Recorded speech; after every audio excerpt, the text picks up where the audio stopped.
Welcome to Civics and Coffee. My name is Alicia, and I am a self-professed history nerd.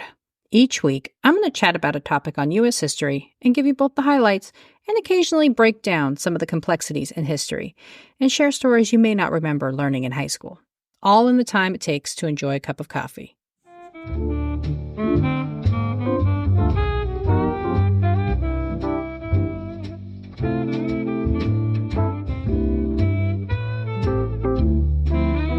Hey everyone, welcome back. Throughout the Civil War, thousands of Black Americans took advantage of the surrounding chaos to escape to freedom. Taking flight, men and women living in forced servitude in the South desperately made their way north, seeking refuge with Union troops. One such individual to achieve freedom in this way was Robert Smalls. Longtime supporter of the podcast, Val, reached out a while back asking me to cover Robert Smalls, a man born into slavery who coordinated one of the most daring escapes imaginable. Smalls' story is incredible and filled with twists and turns. So this week, I am diving into the history of Robert Smalls. Who was he? What made his escape so incredible? And what did he do once his freedom was secured? Grab your cup of coffee, peeps. Let's do this. Robert Smalls was born on April 5th, 1839, in Beaufort, South Carolina. His mother, Lydia Polite, was an enslaved woman assigned as a house slave for Henry McKee. The home, a two-story mansion with a prominent front deck located at 511 Prince Street, was built by McKee in the 1840s. Smalls' mother had been forcibly enslaved since she was kidnapped from her home on the Sea Islands at the age of 9. The identity of Smalls' father remains unclear. There are suspicions that it could be either Henry McKee, his son, or the plantation manager Patrick Smalls. Whoever his father was, they were likely a white man, as Smalls was described as mulatto and would be mistaken for a white man later in life. Smalls was highly favored over the other slave children on the McKee property, so much so that his mother worried about his future prospects in bondage. Polite felt strongly she needed to teach her young son about the horrors of slavery in preparation for his future, and so she pushed him into the fields to work and to watch fellow slaves suffer beatings. Smalls apparently did not learn the right lesson. Instead of growing docile and subservient, accepting his fate as somehow less than his white counterparts, Smalls went in another direction. He was defiant, often ending up in the town jail. Not to be deterred, Lydia asked for her son to be hired out, sending her son at the age of 12 to other farms and job sites to learn how to be enslaved. This work enabled Smalls to learn a number of jobs, including as a waiter in a hotel, as a laborer on the city docks, and assisting sea captains working on boats, where he was able to retain $1 of his earnings each week. Smalls' extensive experience working on the water taught him not only how to navigate the various waterways throughout the South, but also how to properly command a vessel. Smalls met his future wife, Hannah Jones, while working outside of the McKee plantation.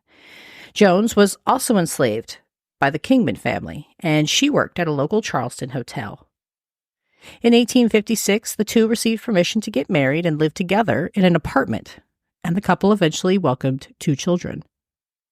Despite his horrific birthright, Smalls knew slavery was not the life he wanted for himself or his children. He was acutely aware that his and Hannah's limited freedom was granted only at the benevolence of their quote-unquote masters, and it could be taken away from them at a moment's notice. Therefore, he decided to inquire into how much it would cost to purchase his family's freedom. Although the Kingmans were apparently open to the idea of a sale, the price was quite steep at $800. Smalls only had $100, and therefore needed another plan. When the shots were fired at Fort Sumter in 1861, marking the beginning of the Civil War, Smalls was working as an enslaved crew member aboard the cotton transport ship, the Planter. The vessel, docked in Charleston Harbor, was transformed for the war into a Confederate transport ship. Having mastered the various aspects of sailing, Smalls began to formulate a plan to secure his freedom that was incredibly dangerous. That plan commandeer the planter and deliver it to Union lines. There were several problems with this idea. First, Smalls had to convince others to help him in his endeavor, as he would be unable to manage the large ship on his own.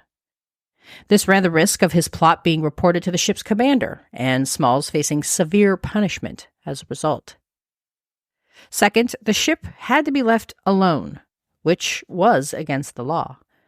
Per Confederate General Order No. 5, boat crews were expected to stay on board day or night so that they were always prepared to leave if called. However, Smalls knew this was an order many captains did not follow, including the captain of the planter, C.J. Relia. Several boat crews would leave the enslaved members alone on the ship while they went into town to visit families or enjoy a stiff drink. While this decision ran the risk of a court-martial for violating the rules, it appears the risk was not taken seriously by members of the planter, who frequently left the ship unattended. Of course, once in control of the ship, Smalls still had to get it out of Confederate territory and close enough to the Union lines without calling attention to himself until just the right moment. As author Kate Lineberry describes, quote, "Though the wharf and the U.S. fleet were only about 10 miles apart, Smalls would have to pass several heavily armed Confederate fortifications in the harbor, as well as multiple gun batteries along the shore, without raising an alarm. The risk of discovery and capture was high." End quote. By taking command of a Confederate vessel and sailing it toward a Union blockade, Smalls was running a risk of being shot and sunk by U.S. forces. He had to ensure he got close enough to the Union line that they could see his plea for freedom, while also operating in a way that did not raise any Confederate suspicions. If any part of his plan went awry, Smalls faced certain death. Smalls shared his plan with his wife Hannah, who asked what would happen if he was caught. His response, "I shall be shot." Despite the danger, Smalls forged ahead with his plans. He shared his ideas with the rest of the enslaved crew in either late April or early May. In explaining his plans, Smalls insisted that the crew had to be ready at a moment's notice and that they would have to take advantage of the opportunity as soon as it presented itself. On the evening of May 12th, the planter sat docked in port after spending several days delivering supplies to various Confederate outposts. The ship was being prepared to make yet another set of deliveries the following morning, and was outfitted with around 200 rounds of ammunition and had 6 heavy guns to fight against potential enemy fire. After preparations were complete, the captain released the white crew to spend the night in port, leaving the ship under the care of the 7 enslaved men. The captain had no reason to suspect any trouble. He had left the ship in their hands before without any issues, and likely did not believe the men on board had the capacity or intelligence to try any funny business, an assumption Robert Smalls was all too happy to take advantage of. Under the cover of darkness in the early morning hours of May 13, 1862, Robert Smalls and several members of the crew made their escape. To get out of the harbor without drawing suspicion, Smalls ordered both the Confederate and state flag hoisted. Smalls, who had been compared to the captain before, disguised himself in the captain's wide-brimmed straw hat and mirrored some of his mannerisms to avoid detection. In what I'm sure was a very tense few moments, a Confederate ship did pull alongside the steamer for closer inspection. However, Smalls' plans seemed to be working, as they let the planter sail without further incident. Once clear of the harbor, the planter docked to pick up a waiting family, including Smalls' wife and 2 small children. I was unable to locate exactly how Smalls and the others got word to their loved ones to be ready on all the dock, but they were waiting and came with their own supplies, including a white bedsheet Smalls hoped to use as a white flag to notify the Union blockade that the planter was under the command of friendly sailors. The ship arrived at Fort Sumter around 4 a.m, where Smalls ordered the men on board to pull down the Confederate and state flags and hoist the white sheet as a sign of surrender. But the weather was not on their side, as the harbor was covered in a thick layer of morning fog. Miraculously, the planter was able to get close enough to the Union line without taking on fire, and Robert Smalls delivered the ship and all of its cargo to the Federal troops in exchange for his freedom. The whole saga took less than 4 hours. Once safely across Union defense lines, Smalls ingratiated himself with the Federal troops, sharing important Confederate intelligence he gleaned while working on the ship. Those in command quickly recognized Smalls' intelligence, saying his was, quote, superior to any who have come into our lines, unquote. Unable to earn rank with the Confederate Army, the Union named Smalls as pilot of several vessels, taking full advantage of his knowledge of the southern ports. Smalls also recognized the power of allowing black men to serve on the side of the Union, and personally lobbied Secretary of War Edwin Stanton to allow the enlistment of black soldiers. Once authorized, Smalls went to work, recruiting 5,000 soldiers on his own. Smalls did all he could to help the Union win the war, engaging in nearly 20 military actions, including a battle on April 7, 1863, that earned him a promotion to captain. After his promotion, Smalls earned $150 per month, making him one of the highest-paid black soldiers of the Civil War. Smalls returned to the Planter in October 1862, where he continued to support the Union war efforts and endeavored to beat the Confederacy once and for all. On May 30th, 1862, Congress passed a private bill authorizing the Navy to appraise the confiscated ship, the Planter, and to give Smalls and his crew half the ship's value. As a result, Smalls received a $1,500 payment, which he used to purchase the home of his former enslaver, Henry McKee. Hundreds of white residents fled the Beaufort area upon the start of the Civil War, leaving the McKee house unprotected.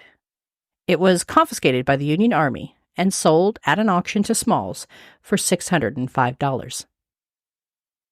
After the war, Robert Smalls emerged as a leader of his community, thanks both to his impressive military service and his connections with the formerly enslaved community in South Carolina. He enjoyed a sterling reputation amongst his neighbors in Beaufort and started a small business with Richard Gleaves, a store geared toward selling goods to freedmen. He also stepped into the political arena, beginning in 1864 when he served as a delegate to the Republican National Convention. He was arrested in Philadelphia the same year for riding in a segregated streetcar and organized a boycott in response, eventually leading to the city's decision to desegregate public transportation in 1867. In 1868, he was sent as a representative to help write the new state constitution, where he lobbied for the inclusion of publicly funded education. Smalls was elected to the State House of Representatives the same year, followed by the State Senate in 1872. And despite the fact that the Democratic Party was slowly but surely decreasing black access to the franchise, Smalls continued to enjoy political success, getting elected to the United States Congress as a member of the House of Representatives in 1874. Smalls served in the House for 5 consecutive terms before leaving in 1887. In 1890, Smalls was appointed by President Benjamin Harrison as collector at the port in Beaufort, a position he maintained for several years. With age came chronic disease, and Smalls spent the latter part of his life dealing with the complications of diabetes. His health led him to decline offers of appointments to the Spanish-American War and a diplomatic post as the U.S. Minister to Liberia. Although his health may have precluded him from federal service, Smalls continued to loom large in his local community, lending his voice at least once to prevent the lynching of black men accused of killing a white man. Robert Smalls died from diabetes and malaria on February 23, 1915. He was 75 years old. A man born into slavery, Robert Smalls planned one of the most audacious and elaborate escapes in history. Never willing to accept what the cards dealt him, Robert Smalls made his own path and worked hard to improve the lives of his fellow Black Americans, both in and out of politics. A big thank you to friend and longtime listener Val for making the recommendation. As usual, I learned so much putting this episode together, and it's always so refreshing to look up new understudied folks from our past. If you ever want me to cover a topic, just let me know. You can find me on most of the socials or through my website at www.civicsandcoffee.com. The website is also where you can see transcripts, source material, and learn about how you can support the pod. Thanks, peeps. I'll see you next week. Thanks for tuning in, and I hope you enjoyed this episode of Civics and Coffee. If you want to hear more small snippets from American history, be sure to subscribe wherever you get your podcasts. Thanks for joining me, and I look forward to our next cup of coffee together.